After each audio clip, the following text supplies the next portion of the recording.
Want to garden like an environmentalist? Here are some tips to get you started.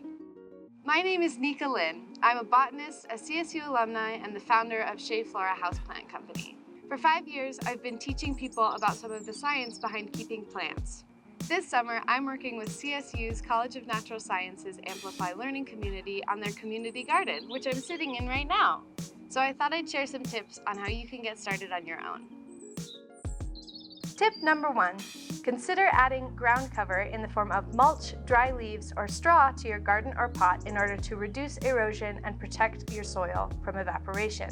Watering your plants in the evening or early morning can also prevent water from evaporating in the hot part of the day.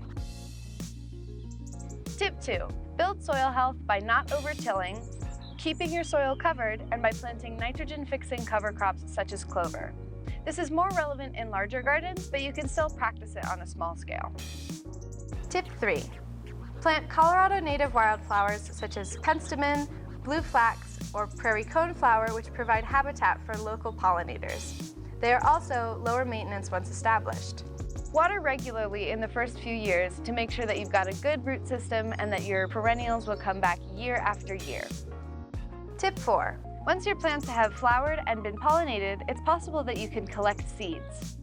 Harvest them once they've dried on the plant and put them in a clean envelope or jar. You can store them in a cool, dry place until next season. Saving seeds not only makes gardening cheap, but can also preserve genetic diversity and allow communities to share plants that work well in their climate. Tip 5. Weeds are just plant species that are adapted to disturbance, so the less you disturb your soil and the more desirable plants you plant, the less weeds you'll see. If you're just starting your garden, focus on removing fast-growing annual species like grasses. Removing perennial weeds like bindweed and dandelion can prove more difficult, but pulling by hand in the early spring is your best bet. It's a little bit late to be doing this. Some of these plants are already so big, but we're still gonna do it and plant some new plants so next year's better. Tip 6. Plants use water and light to make their food and can't use one without the other.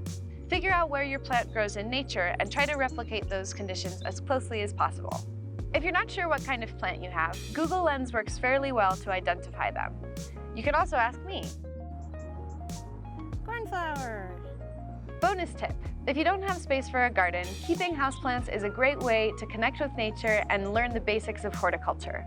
Some plants, like cacti and succulents, will want lots of light throughout the day, whereas others, like snake plants and pothos, can survive in lower light. As a general note, no plants love low light. Some can just tolerate it better than others. Have questions? Feel free to reach out to @SheaFlora on Instagram. I'm happy to help. Good luck and happy gardening!